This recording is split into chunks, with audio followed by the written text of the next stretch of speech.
নমস্কার বন্ধুরা, ক্যামেরায় জীবন ইউটিউব চ্যানেলে আপনাদের সকলকে আরেকবার স্বাগত।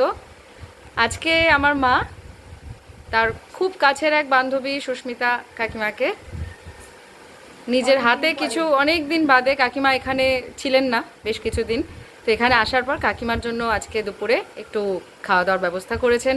এক রকমের বান্ধবী ভোজন বলতে পারেন। কাকিমা, কেমন লাগছে তোমার?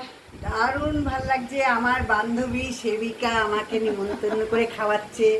দেখবে কি কি বানিয়েছে বলো তো। এই কুমড়ো ফুলের বড়া, বাহ, কলমি শাক বাদাম দিয়ে, এটা কি গো, মালাই পটল। মালাই পটল, ওরে বাবা, এটা বেগুন আলু দিয়ে একটা কিছু বানিয়েছে, ডাল, বাহ, তারপরে ইঁচড়। এই বছর আমার ইঁচড় খাওয়া হয়নি, সেবিকার জন্য খাওয়া হচ্ছে ইঁচড়। আর আমি তো ব্যাঙ্গালোরে ছিলাম, সেই জন্য আমার খাওয়া হয়নি। চিংড়ি, দিদিভাইয়ের বানানো। এটা ভেটকি মাছের কি, এটা ধনিয়া ভেটকি, ওরে দিদিভাইয়ের বানানো। বাহ বাহ বাহ বাহ বাহ, খুব ভালো, খুব ভালো। আমি খেয়ে দেখি কেমন হয়েছে। নিশ্চয়ই সুন্দর নিশ্চয়ই লাগছে। আমার বান্ধবীর মতো। আশা করি তোমার ভালো লাগবে। তুমি আমাদের বাড়ির রান্না খেতে পছন্দ করো, তাই মায়ের খুব মনেই হয়। আগে মাঝে মাঝে এসেই বলতো, হ্যাঁ সেবিকা কি রেখেছে, যা পেতাম তাই খেয়ে নিতাম। খুব সুন্দর সুন্দর মাছ খেতাম, এই খেতাম। মা, তোমার কেমন লাগছে আজকে অনেকদিন বাদে বন্ধুকে পেয়েছো? তাই তো, ওই জন্যই তো অনেকদিন ছিল না। আজকে আমার ভীষণ আনন্দের দিন।